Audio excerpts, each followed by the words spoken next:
कसाई और भगवान के प्रेम की अद्भुत कथा।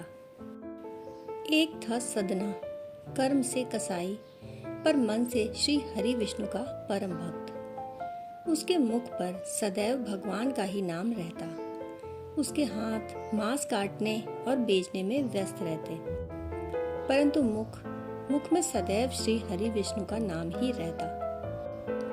श्रीमन नारायण नारायण हरि हरि, भजमन नारायण नारायण हरि हरि। ये बात कुछ लोगों के मन को मोह लेती, पर कुछ लोगों को ये बात अप्रिय लगती। कैसा इंसान है ये, भला कोई मांस काटते हुए भी ईश्वर का नाम लेता है। पर सदना इन सब बातों से बहुत दूर भगवान का नाम जपने में लीन रहता। एक दिन अपनी दुकान से घर की तरफ जाते समय अनायास ही उसकी नजर एक पत्थर पर पड़ी। उस काले रंग के सुंदर पत्थर को देखकर सदना के मन में ख्याल आया कि वो उसे अपने साथ ले जाएगा और मांस तोलने के काम में लाएगा। भोले भाले सदना को ये एहसास भी न था कि वो पत्थर जो वो अपने साथ लेकर जा रहा है वह कोई साधारण पत्थर नहीं है। पर जल्द ही उसे इस बात का आभास होने लगा, क्योंकि वह पत्थर मांग किए गए वजन के हिसाब से अपने आप को बदल लेता था। अगर सदना को 1 किलो वजन तौलना होता तो वो पत्थर 1 किलो का बन जाता, और अगर 2 किलो वजन तौलना होता तो वो पत्थर 2 किलो का बन जाता।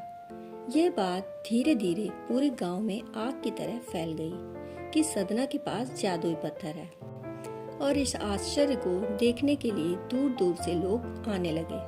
हर कोई इस पत्थर को देखना चाहता था। यह बात उड़ते उड़ते एक ब्राह्मण तक पहुंची। उस पत्थर को देखने की उस ब्राह्मण की भी इच्छा जगी, पर एक ब्राह्मण कसाई की दुकान पर भला कैसे जा सकता है।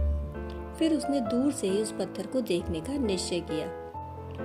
दूर से ही उसने देखा कि सच में वो पत्थर जितना मांस चाहिए उसके हिसाब से अपना वजन बदल लेता है। पर जैसे ही उसने उस पत्थर को गौर से देखा, उसके पांव तले जमीन खिसक गई।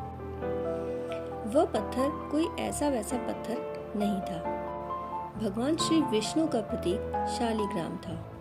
ब्राह्मण को सदना की मूर्खता पर क्रोध आया। उसने सदना के पास जाकर कहा, मूर्ख, तू जानता नहीं कि तू कितना बड़ा पाप कर रहा है। घोर अनर्थ है ये कोई पत्थर नहीं है, ये शालिग्राम है, भगवान विष्णु का स्वरूप, और तू इससे कटा मांस तोले जा रहा है। रक्त से भरे हाथों से शालिग्राम को उठा रहा है। तेरा अपराध क्षमा के योग्य नहीं है। सदना बहुत ही सरल स्वभाव का था। उसने तुरंत ही ब्राह्मण से क्षमा मांगी और वो पत्थर उस ब्राह्मण को दे दिया। ब्राह्मण प्रसन्न मन से श्री शालिग्राम को अपने घर ले आए। उन्हें स्नान कराया, चंदन लगाया, धूप दीप जलाई और पूजा अर्चना प्रारंभ कर दी। परंतु भगवान तो सदा ही भाव के भूखे होते हैं। जो भाव सदना में था वो भाव ब्राह्मण में कहाँ था।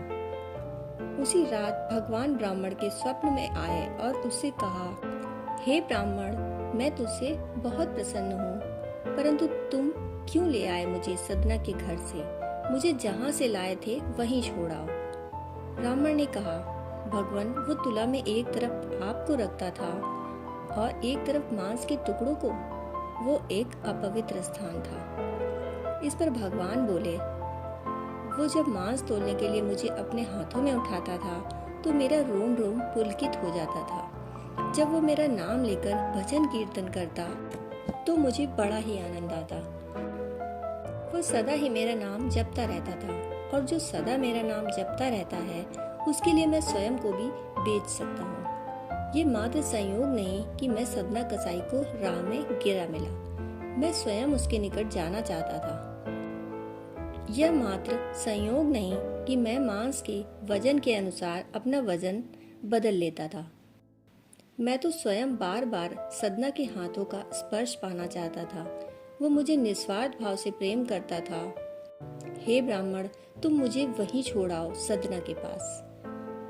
अगले दिन ब्राह्मण उठते ही श्री शालिग्राम को लेकर सदना के पास पहुंच गया।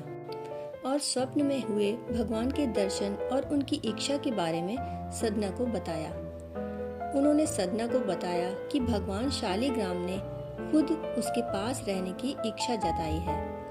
ये सुनते ही सदना की आंखों से आंसू छलकने लगे और उसने कहा, यदि मेरे ठाकुर ने मुझसे कीर्तन सुनने की इच्छा जताई है तो मैं आज से अधिक समय नाम कीर्तन ही करूंगा। मैं आज के बाद मांस नहीं बेचूंगा। मैं सदैव अपने श्री हरि विष्णु की भक्ति ही करूंगा।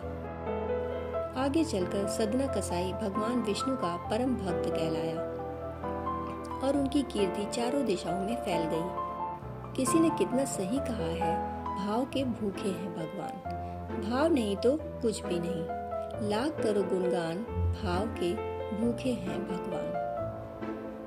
दोस्तों, कहानी सुनने के लिए आपका बहुत बहुत आभार।